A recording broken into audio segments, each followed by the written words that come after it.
right. Hello and welcome back, everyone. This is Ben Chiriboga, the Chief Growth Officer here at Nexel, coming to you with another This Legal Life. This Legal Life is a podcast where I get to sit down with people in the legal industry to hear about their life in legal and the lessons that they've learned. Today, I'm very excited to be speaking with Josh Anisfeld, who is the Chief Digital Officer at Baretz+Brunelle, all about his legal life and everything he's learned. Josh, welcome to the show. Thank you so much, Ben. It's great to be here. Yeah. So we're really excited to speak with you for a myriad of reasons. First of all, the podcast is about people and their life in legal, and we're going to get to learn a little bit about your life in legal over the last couple of years, and then your life before legal, because there was a whole life to Josh before he got into legal. His work at the firm, what he's doing, what does it mean to be a chief digital officer? But first and foremost, how are you? What's going on? Where are you calling us from today? I am doing great. Thank you so much. And again, thanks so much for having me on. It's a great podcast. I'm calling from Chicago today. Nice and steamy Chicago in August. Yes, totally. Although Kanye says that there's nothing like summertime Chicago, and it's true. I was there for a couple of years. People probably know at some point in time I lived in Chicago where we opened up a new office and all the rest of it. But it's I'll say, even though Chicago can't be hot, it's not as hot as where I live now in Florida, where it's literally the face of the sun. So it's I'm envious of you. So why don't we jump off here? People who have listened to the podcast know the first half is really about your legal life, and then the second we sort of get into the lessons and some of the substantive, some of the topics. Why don't you take us back? First, maybe start with your potted bio. What are you doing at the firm? And really, then we're going to go into how you got into legal. What had you been doing prior? And sort of what's the state of where you see sort of digital marketing, digital in legal, and what maybe some of the lessons? That's a lot of questions. What are some of the lessons that you think legal can kind of get to? So why don't we take us back, just your potted bio, and then we'll go back to a couple of years right before what you were doing prior to entering legal. Yeah, absolutely. So I've been the Chief Digital Officer at Baretz+Brunelle for about 2.5 years now. And we are a growth advisory firm. So we are working with the top of the top law firms out there, the AmLaw 200, just the really big players in the market space, and helping them develop strategies to grow. I mean, this is what all law firms are trying to do right now. It's all about growth. And the times have really, really changed. And my title is Chief Digital Officer. It's actually a very misleading title if you think about it. Chief Digital Officer, for many people in the world, they think of, he's handling the internal technology of a place. And that's just not what I'm really doing. What I really do is I'm really focused on client work. So I'm working with our clients to really help them develop their digital strategies. And that could be, digital strategy. Digital's on everything right now. It touches every single part of what everybody is doing. And that is everything just from growth of their audiences to engagement to technology as well. Don't get me wrong, technology plays a very big part in that. So it's a tremendous amount of advisory work that I am doing with my clients, helping them understand how does digital play a role in all of the areas of what they're doing. Everything from marketing to sales enablement to attorney collaboration, all of the above, and developing campaigns and strategies, and just really trying to advise them on how do you move forward in this world that is so technologically enabled. And what we're really seeing right now is that law firms are just, they're behind the times. You can't really sugarcoat that. And I think that a lot of firms would be very open to saying that when it comes to digital and it comes to technology, they're behind a lot of other industries right now, because law firms have traditionally, grown based off of referrals and, getting out there and doing events, in-person events. And the firms that are really starting to come up now, and the ones that are starting to be run by this younger generation, which I don't include myself in, but I know enough about them to know that they are looking at how can they really lean into the digital space to stand out more and to be more efficient in the work that they're doing, and not just rely on those referrals, but bring value to their clients and their prospects through more personalized content and digital channels, and really just be where their clients are living. So there's a lot to unpack with all of Yeah, that, sure. but this is what I am doing day in and day out. Yeah. Let me ask you, I was listening to everything you said, and my ears really perked up on one last part, which is the tail end there about being where your clients are at. I think, correct me if I'm wrong, and we're going to go back into your history, but in some sense, this might be the big paradigm shift that is kind of necessitating a lot of this rethinking, especially around digital. And that is that lots of the idea of awareness around acquisition, about where people are spending their time, how they're consuming content, how they are judging options when it comes to counsel, just delivering work. A lot of this is basically cruxed and platformed by digital platforms today. Is that kind of like a fair assessment, and It kind of is. the reason that this is so salient today now? Yeah, I think you're absolutely right. And there's a lot of firms that are really focused more on the technology for how they're delivering their services versus how they're marketing themselves. But there's this big focus on that at this point. And when I say be where their audiences are, that's in a lot of different places. We all are. Not, I don't want to get too buzzwordy here, but we all are all living omni-channel lives at this point. And we are in this content saturated world that you need to, in order to stand out above what everyone else is doing, you need to think about that and think about, what is the right message and the right way for me to communicate with somebody, whether that be indirectly or directly, in a way that is going to, cut through the clutter, cut through the noise, get the right message to who it needs to get to. So, and what that means is that, everybody's looking for something different. Law firms that are working with a general counsel might, that general counsel needs something different than maybe a CEO needs. And it's really about finding the way to communicate all of that in the right platforms and with the right messaging and with the right content, because some people want short form videos, and some people are living in email world. By leaning into the technology and the digital enablement these days, firms are, while they are scared of all this type of stuff, they can actually make a lot of headway by really embracing it and focusing on all of those things that they have not wanted to necessarily focus on in the past.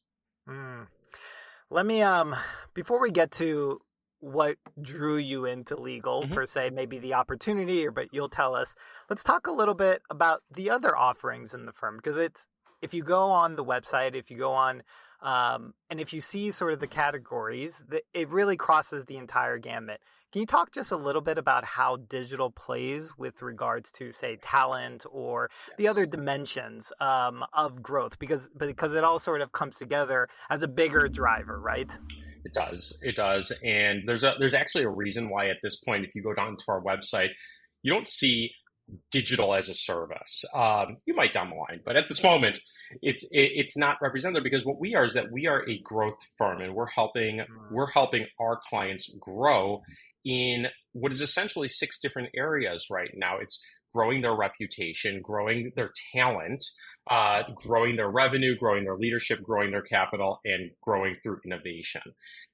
If you think about all of those, digital, which is a very, very broad word, it's a big umbrella term, it plays a part in every one of those things. I mean, you think about reputation, you're growing your reputation through digital by, having fantastic websites and good social media, and getting all this work that we're doing from a media side of things, making sure that that's being distributed in the right digital channels. Whereas talent, that's also about digital enablement, but also finding the right talent and utilizing the right technologies out there to find talent. Now we are, talent is something really interesting for us that, you should have our head of our talent team on here, Howard Rosenberg. be a whole nother hour for you. But You're a good partner. You're a good partner. I There am, you go. trying to Shout sell out my to Howard. colleagues Yeah. here. But talent is a very, very big deal. There's a war for talent out there with law firms Yeah. right now, Yeah. and we are working to bring a very, very unique offering to our clients through talent. And Mm-hmm. digital does play a part in that because you Mm-hmm. know if you think about it, even just you know think about all the firms and the other companies out in the world that have put offers out to people, and then they go back and they do like a social media audit on them, and they're like, whoa, we we can't hire this No. person. So I mean, digital plays a part in all of that. And then with leadership, with executive leadership communications, you know you communicate through digital channels these days. It's Mm. not just putting press releases out now. So you know we're really focused on growth now. We used to be a PR agency. When 10 years ago, when Baretz+Brunelle started, they started as a PR agency, with the best of the best who came from the legal PR space. And over time, that has grown because PR is just now one part of Yeah. what is needed for growth. And over the years, by bringing in the incredible talent that we have at our firm, who are former attorneys, former legal communications executives, by bringing all these people together, not to mention our new CEO, who was the former president of Denton's US, all these people who are coming from different areas are able to get Mm. this larger picture of what does it take to grow a law firm in what we're calling the new legal economy, which is very, Mm. very different than where legal used to be. And like I said, digital just sits on every single one of those, which is why my days are full, which is great. Um, and it's exciting to see where things are going. And while we see, I brought into a lot of conversations, and Mm. while our clients are excited about how digital plays a part in this, and for them, it's really just a matter of resourcing that, Mm. and how can they tackle a lot of that work. Yeah. So let's go back a little bit. Let's go back in time a little bit and talk a little bit about your life before legal. Sure. I love the idea of before legal economy. That's a new legal economy. I've The new seen legal that in a economy. lot of. Yes, exactly. The new legal economy. That's really it does put a nice sort of picture on what we're talking about here. But there was a world before that, before you even entered that. So what drew you into the industry? It's Interesting. everybody has their own story, with the exception of people who like myself, who have never done anything else effectively, but everybody has their origin story that kicked them off. So Yes. what's yours?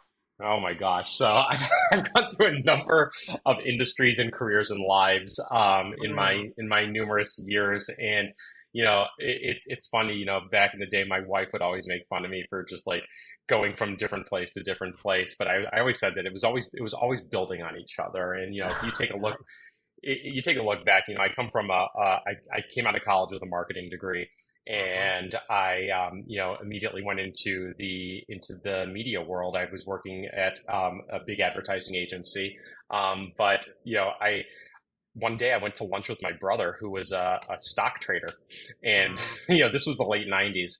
And the stock market was really good, and I saw that he had made more money before lunch than I made in an entire year. yeah. He talked me into coming in being a stock trader for a few I years, and man, saw, I saw, yes, I saw. I All the was, way at the bottom. I had to I scroll a know, I while know. just to get there. Yeah. I know. It was a novel attempt. I was terrible at it. It was just really bad.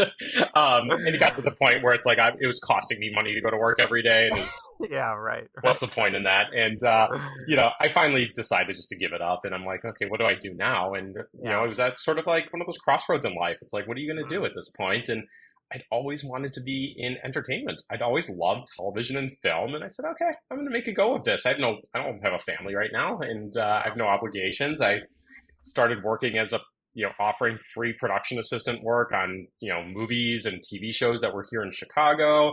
And Mm, one day I just decided I'm gonna pick up and move to LA. And just like the old story says, I packed up my car, I had my clothes yeah. and my TV, I had nowhere to live, I had no job. Started driving out to Los Angeles, and stayed at a friend's place for the first week until I found an apartment. And by the second day, I was working on some reality TV shows. I ended up at E Entertainment for a few years. Nice. Um, What yeah, year is doing this? What year is this? I could this pull up was your LinkedIn, oh my but gosh, yeah. this was early 2000s, I guess it Okay. was 2000, Tell us the name 2003 of through the reality 2006. shows. So when I was at E Entertainment, I spent most of my time on a show called The Soup, Yeah, of course. Yes. with Joel McHale. If Yes, of course. Of which community was This community was fame, right? before he was on Yeah. Community. Yeah. Yeah, so we spent a few years making that show, and that was, I mean, what's to complain about? I had a Yeah. TiVo at my desk, and every day for 4 days a week, I was watching TV, finding fun little things to put on the show, working with the writers, and Yeah. one day a week we'd shoot the show and edit Yeah. it, and it was a lot of fun. And then started doing some casting for shows like Wife Swap, and Yeah. worked on Doctor 90210, and Yeah. all Yeah. these fun little shows out there in LA. And it got to the point where I started having nieces and nephews and missing my Sure. family, and decided to move Mhm. back to Chicago, and Mhm. started working at a TV production company here in Chicago. I was doing development work and Mhm. trying to develop shows for like National Geographic, History Channel, things like that. And I started to see that this was back in the day of mobile marketing, and mobile companies like Verizon had their own networks. Essentially, they were called on deck platforms. Yeah. And I started to see this was really starting to pick up, this digital content, whatever that meant. I approached the heads of the production company I was working at, and they weren't really into it. They're like, we like our little segment of the Yeah. world of just doing regular TV. And so I started looking elsewhere, and this might be a good thing or a bad thing. I ended up at Playboy, of all places. Yeah. Playboy, very very big company in Chicago at the time, Yeah. and they were trying to develop their own mobile content. And so I started working with them as the manager of mobile programming and doing some mobile content development, which was, not the worst place in the world to work. It was a lot of fun, but unfortunately, the company just went under. The magazine tanked, and that Yeah. was the beginning of the big change in the world Of of course. media Of course. change. Yeah. And so everyone got laid off in Chicago. They Yeah. offered a few people jobs in LA, and I was not one of them. Mhm. But that's really where the career started, of where I got to now, because that's when I ended up at Edelman PR. Mhm. And they brought me in to help with their Edelman Mobile, which eventually just transformed into Edelman Digital. And I Mhm. started working with some really big clients, and some big brands out there. And this is just where digital started to take off. Yeah. This is when Facebook started opening up to brands, and we started to see a lot more social media and community management and content development. Mhm. Mobile was still a thing, but it was starting to just go into the overall umbrella of digital. And so I worked my way through some agencies, some really big agencies, working with big clients like Unilever, and I ran Twitter for McDonald's for a couple of years. Mhm. And there were some just unbelievable lessons that went into all of that stuff. And every job and every agency I went to, just the level of sophistication that we were doing in the digital world was growing as the digital world grew around us. Websites started to get much more sophisticated. Digital strategies just started to come out, and we started to work in digital into everything that we were doing. And it got to the point where I was just really tired of working in the agency world, and I needed a break from Mhm. it. And I ended up at a professional services firm called Heidrick and Struggles, which is one of the big, it's one of the top five executive recruitment firms in the country, in the world, actually. Mhm. They're global. Um, you know, I, it was, I was able to, come in there as a director of digital marketing, and there was no digital marketing. Mhm. The CMO brought me in. He's like, you need to build this up. We have nothing. We have a website. We have a LinkedIn page. Mhm. I spent the next 8 years there. And this was probably the best learning experience I ever had, Mhm. to position me to where I am right now. It was very much like how law firms work. It Right. was a practice-based structure, very matrixed, that you are dealing with partners, you are dealing with practices. We were doing marketing for the broader brand, but for practices and for individuals as well, Mhm. really trying to market them all of the above. And we went from just a LinkedIn page of 40,000 people and a really bad website to a Mhm. very, very robust digital framework and infrastructure built in, where we were doing much more collaboration with content with the partners and really getting them to get them more involved in it. Building out, webinars and integrating much more with IT. We brought in, we brought in employee advocacy, and just everything just kept building on each other. And it just got to the point where I'd kind of sort of tapped out at where I can get to in that company. And I get a random LinkedIn note one day from some guy named Spencer Baretz. And he's like, "Hey, we're looking for a chief digital officer." And he's like, "You want to talk?" And I'm like, "All right, sure. Why not? Why not have a conversation?" And this guy just, another great guy to have on your podcast. I'll throw him out there as well. He just had this, he has this passion for the law.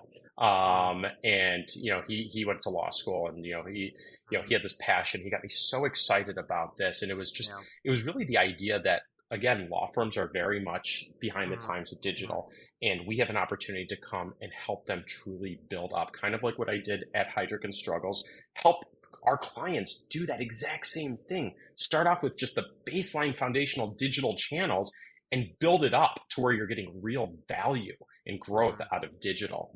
And I made the leap. I said I would never go back to the agency world. I went back to the agency world, and it's been 2.5 years of just incredible growth and learning on my end. And while I had an understanding of where law firms were at, it took me kind of really getting into it to see where law firms are at. And, all these grand novel ideas of like, oh, great, we're going to get in there. We're going to do ABM, and we're going to do all this amazing stuff, and we're going to do interactive webinars and stuff like that. I had to kind of rein this in and really try to understand where they were at, and, kind of really go back to the beginning again and help them. There's a tremendous amount of education with that. And here I am 2.5 years later. I'm still loving it, and I'm still learning every single day.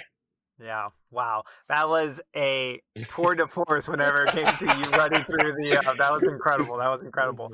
I have a reflection whenever I hear your story.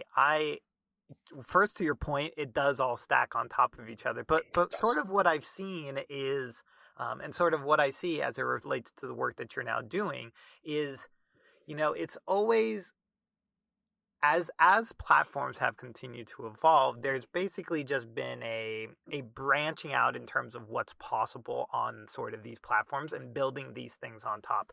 To your point of, you start with a LinkedIn page and a website. Those two things become foundational. And from there, you start to go on content. From there, you start to determine interactive content and brand, and you sort of build on top.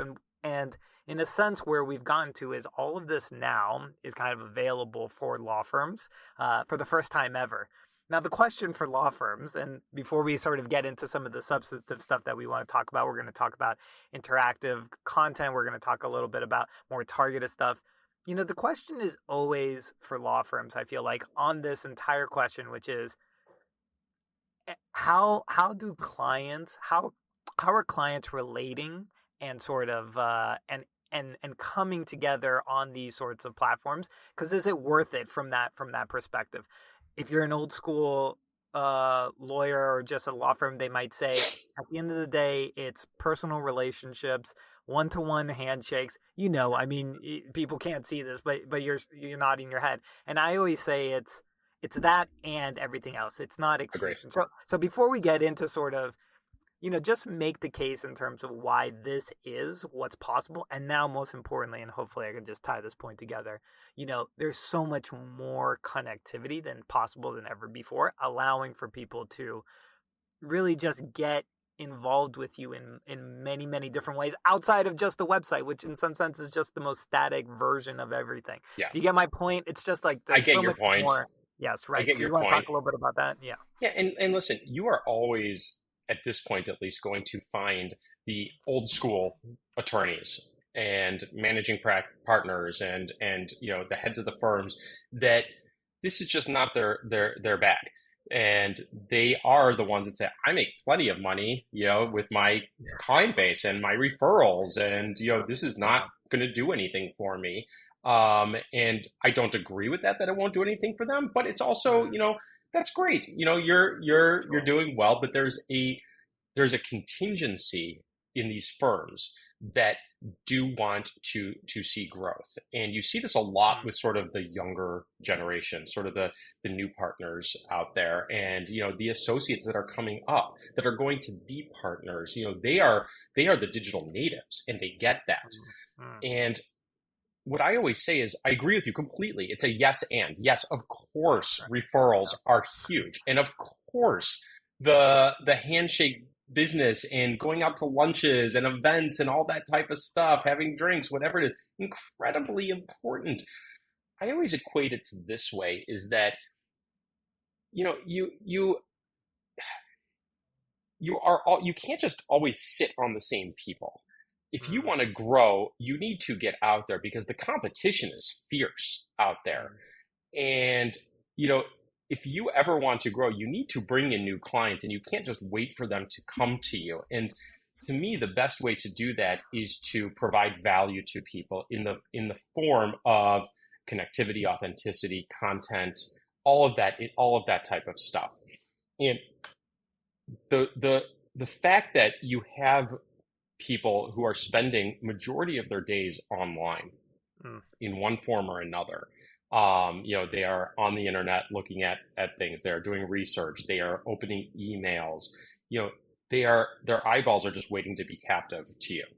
And what I try to explain to them is that you should be doing everything you're already doing, but you should also be building your own brand, and brands are built online these days.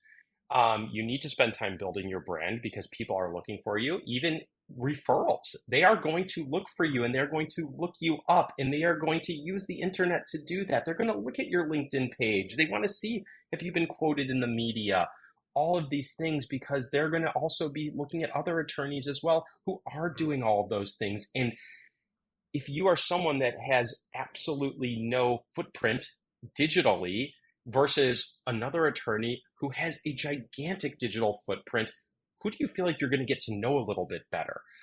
I'm going to go with the one that I can really kind of understand you a little bit. I know where you're coming from. I understand your perspective, your point of view, your expertise. So that type of message does resonate a lot. It absolutely does. And from a firm perspective, it is, again, it's about that growth, and it's about showing them, and listen, this is why, I've had to rein things in myself a little bit.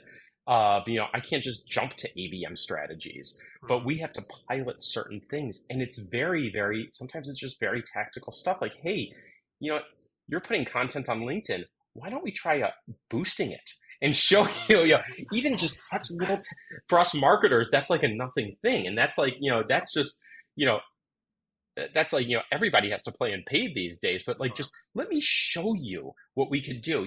Spend $500 to boost a post. I'm going to show you the difference between your 300 impressions and not even knowing who that was to, okay, we've now gotten you, we've gotten you this engagement rate. Here are the companies that have seen this. Being able to show those types of things, that's when the eyes start to open a little bit. And they start to realize, okay, fine, all right, man, maybe we can get in front of these people. And even just in the past few years, I have seen a tremendous growth in open minds about this, because they are starting to see that some of the big players out there are really investing in this type of stuff. They are really, going more personalized. They are going more interactive. And there's a reason that those firms are as gigantic as they are, because they're not scared of this type of stuff. So I don't know if that answered your question or not, but Absolutely it did. So let's. I want to ask you one other question before we get to personalization and interactivity. Because it's the other side of the coin. It's the other side of the coin, and it's always I want to test out this argument for you, which is it's around the digital native. It's specifically around talent. There's an argument that floats around, which is your digital presence as a firm and what you are doing is an incredible attraction to talent, especially in the talent wars today. The question really is, to put it as bluntly as possible, how are you going to help me and my practice? And I just want to see what's the suite and what's the menu of stuff that I have sort of available to me, and all things being considered, I know that that's going to be a net boost for me. What we do at what point in time, that's different, but it's like there's a suite of things that's possible Hmm. versus just two or three different things that I can sort of select from. And so we live in a talent in a highly competitive environment for talent, and the talent is increasingly becoming digital native. You take those two things together, and obviously you're going to say, well, the people who can offer the best platform of digital tools that connect and have the opportunity to connect are going to win in some sense in that talent war. Does that argument resonate? I In think it especially as does. we're especially as we're sort of walking forward. I think it resonates. I definitely heard all that same stuff, Yeah. directly and indirectly that, these I want to say these kids coming out of college. I mean, it makes me sound really old, but these youngsters, these youngsters coming out of law school, and even just the younger associates, I've seen the exact same things, and I've spoken with people, and it's true. They want to be at firms that are digitally enabled, that are going to give them the opportunity to make a name for themselves, to grow. They want firms that are investing in this type of Mm. stuff. I'm not saying that they're only considering that. That's not at Sure. all what I'm saying. I think that there's a lot of other elements to talent and where they're going to end up. But I think it's really important, and this is something that we as well share with our clients, that you know they need to show as being, you know, up on the times and invested in digital, to really be able to help, differentiate themselves and stand out. And, it's true. And, we do the same thing. We say the same thing as what you just said, is that, Yeah. we do not just say, okay, here is our menu, but we do have one. I mean, Yeah. we can do all of the above. We can help grow your audiences. We can help you, implement your technology. We can do all this stuff, but we come at it more from a strategic perspective, Mm. that what we are talking to them, and we really kind of get into what they're trying to do. And then we try to really be a little bit more bespoke about Mm. about how digital plays a role in all of that. Will that change? Yeah, it might change, where we, are just kind of out there just promoting all of our digital capabilities. And there's a lot of legal marketing firms out there that do that. You go to their websites and they all kind of just look the same. It's like, we do Mm. SEO, we do website builds, we do social Mm. media, we do this. Yeah, we do all of that stuff. Of course we do, but it's how you use that, that is really going to be the differentiator, by being really smart about that, because digital just can't be siloed like that. But those types of services absolutely come about as well. Yeah. All right, so I want to get into the last portion of this around substantive and what you're seeing, sort of the firms who are investing. What are they really doing? In one, Hmm. they're investing, so that's, I think, first. But then there's two words that you said in your comment right before I asked you that last question around talent, which was personalization Yeah. and interactivity, and I would add maybe a third, targeting, Yes. if that's fair. Yep. Why don't you unpack that? I mean, it's kind of like word association. When I say these things, what comes up for you? No, But it's but true. also just tie it all together in terms of how this represents kind of another paradigm that starts to get you not only return on investment, but also allows you to kind of enact the potential of digital in a much deeper way. Yeah, and I'm actually going to start with targeting, because if there's one thing that our clients at least have been gravitating towards more than anything with digital, it's the opportunity to be able to target. And they can get that. They totally get that, and that perks their ears up big time. So even when we're talking about, like I said before, just with like paid social, the thing that they love about that type of stuff is that, when they hear, none of them understand organic reach and all that type of stuff. But when you Mm. explain it to them that, you know, let's just use social media for a quick second. When you explain to them that, you're going to put something up on your LinkedIn page, and let's be fair, LinkedIn is kind of the end all be all when it comes to social media with hot law firms right now. Yeah, right. Um, when you put something up on your LinkedIn page, and, only a certain percentage of your own followers are even seeing that. And by the way, you don't even know who's following you.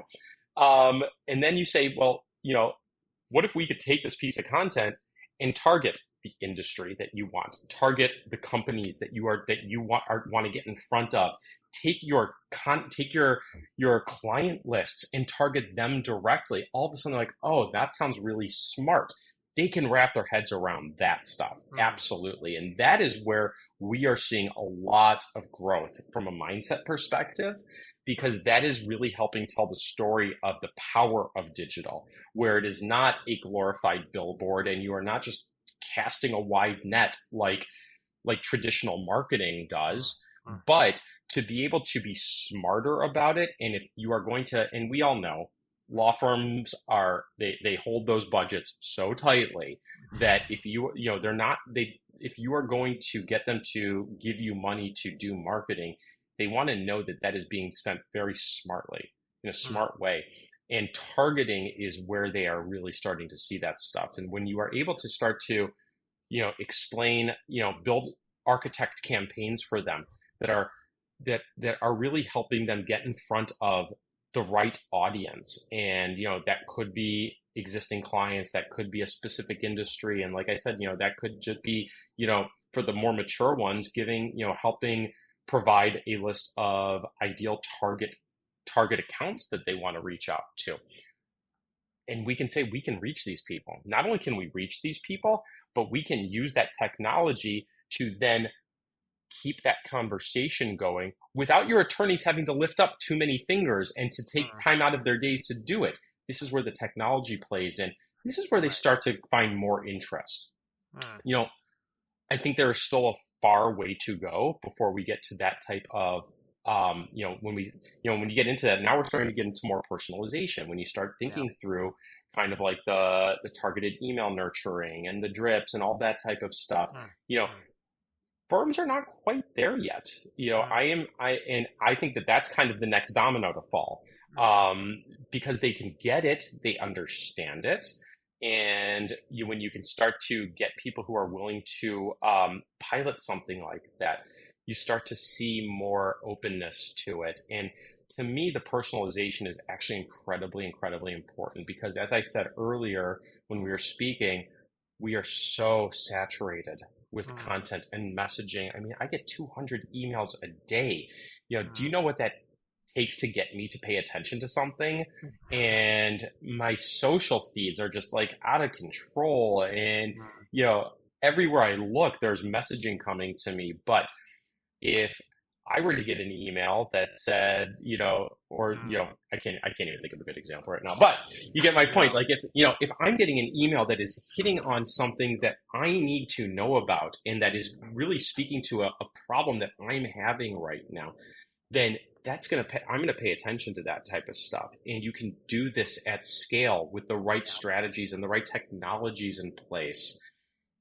Interactivity is sort of the next thing. And I'm a big, big believer in interactivity and in interactive content. And this is something that we're putting a lot of focus on right now. And we're really trying to start educating our clients on, we're really behind the times right now when it comes to content, guys.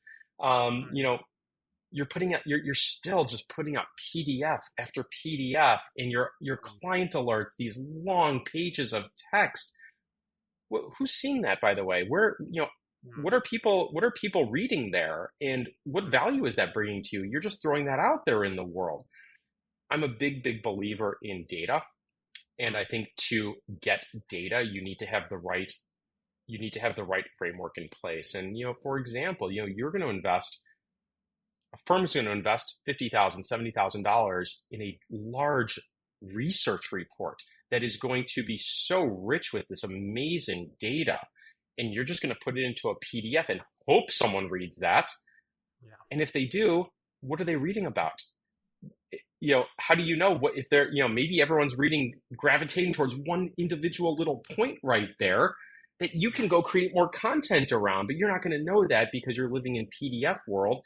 But even more than that, it's the value to that audience member of, do I really want to sift through 15 pages of text to find that right insight? Or do I want to engage with this kick-ass online experience where I can just navigate to the parts that interest me?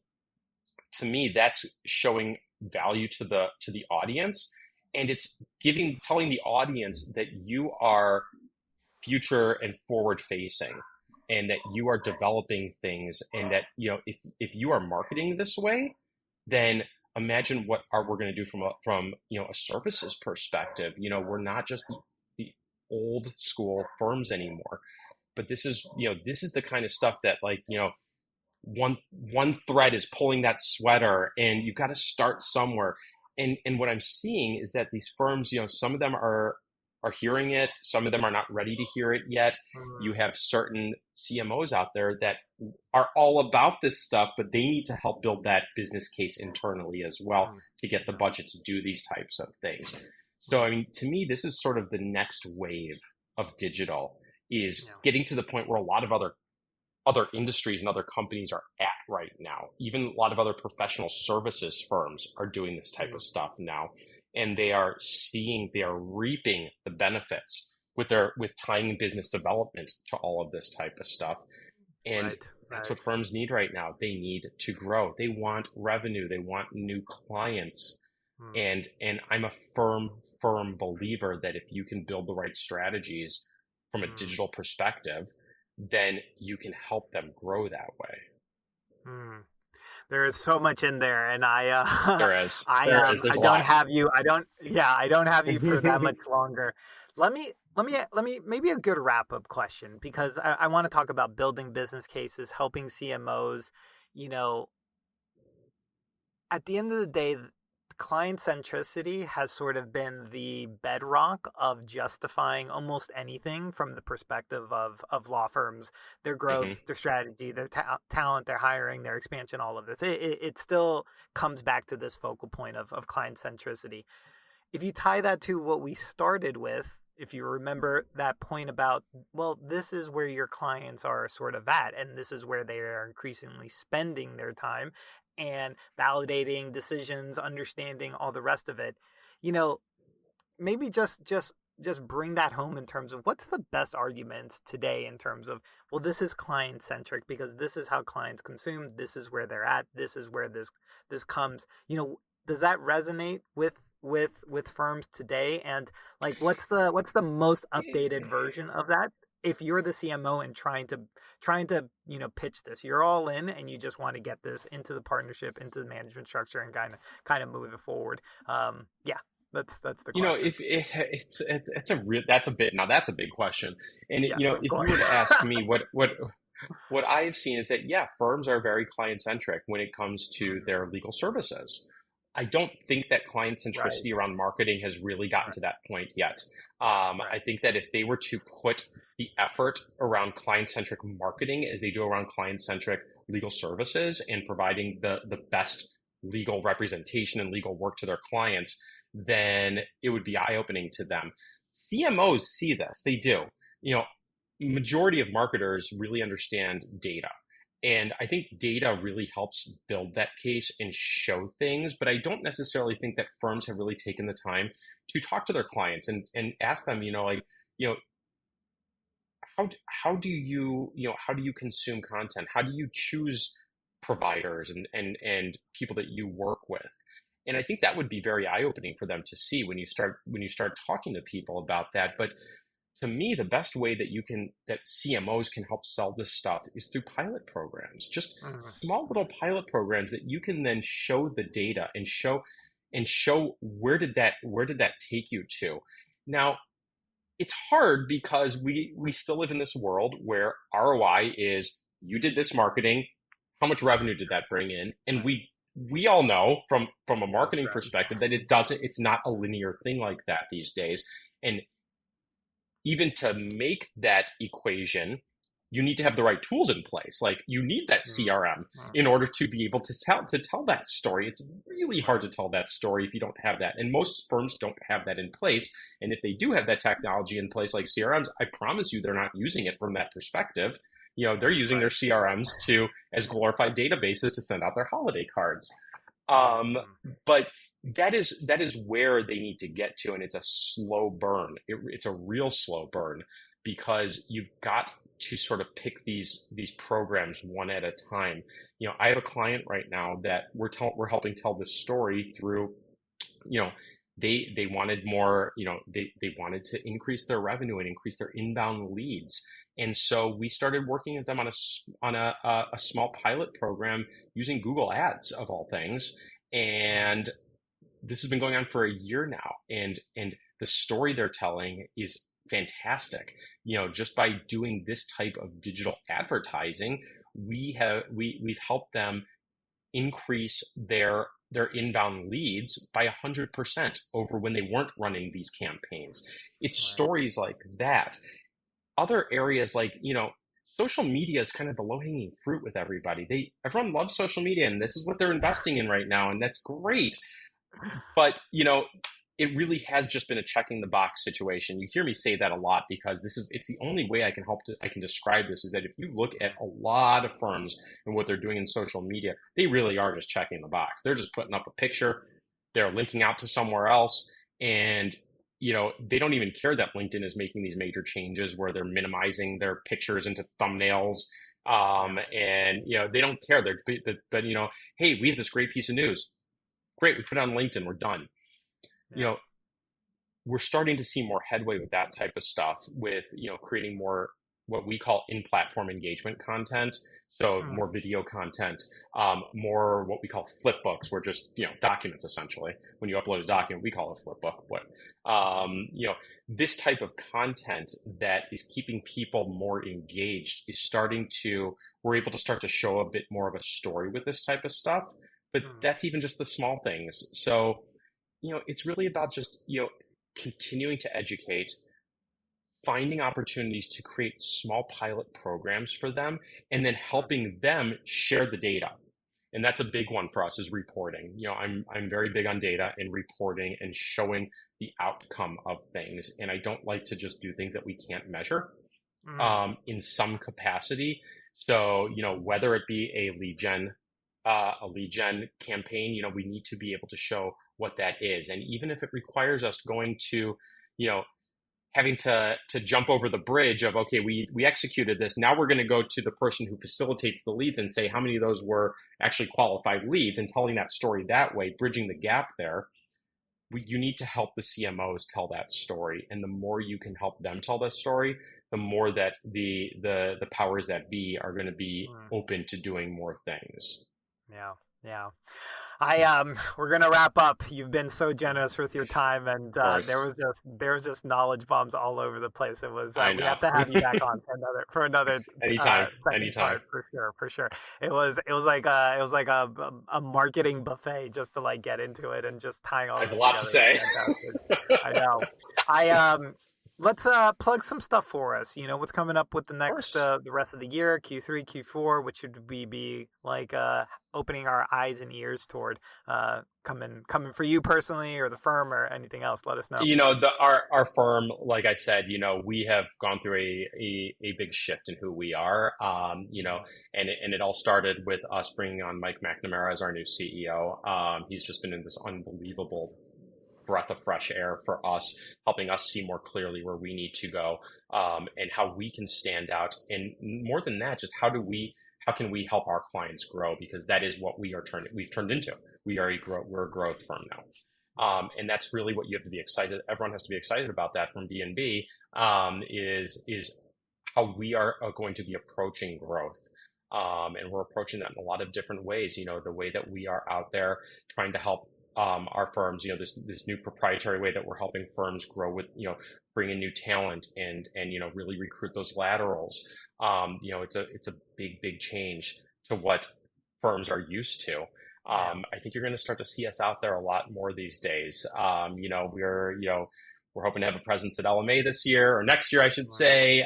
You'll see us there. Hopefully doing some sessions. You're going to see a lot more marketing from us now, because we're excited. We're really excited, and our clients are excited. So stay tuned.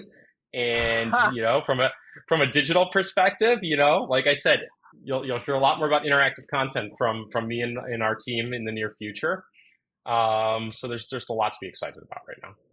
Wow. Well, Josh, I really want to thank you for sitting down. This was an absolute treat today to sort of nerd out on marketing and sort of the future of law firm growth. Yeah. It's so exciting just to see like what the potential is.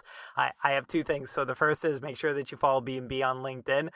Great videos coming from Mike. I just watched a bunch of them while preparing for this, so that was fantastic. Really, the black and white, it was great. And the second is we have to have you back on because somehow we made it through an entire podcast about legal marketing and business development without saying AI. And that was incredible. I don't know even know how he Let's. did it. I'm assuming you I have don't either. something to say about that. Plenty to talk about AI. That's Yeah. another that's a whole separate conversation. Absolutely. Right. But the potential to really sort of bring some of this together and the layer on top of this, I mean, that's huge, right? It's almost like it's Absolutely. almost I have to Absolutely. just end it because we can't even get into there. But anyway, Josh, I'm so excited to have had the chance to speak with you. Thank you so much. And thank Of you course. for you all the listeners. If you like this, please like, subscribe, share. You know how the algorithm works. We take a look at all our analytics to make sure that we're giving you what you guys want to hear into your ears. And yeah, let us know. And we'll be back very, very soon. Take care, everybody. Thanks so much. See ya. Bye.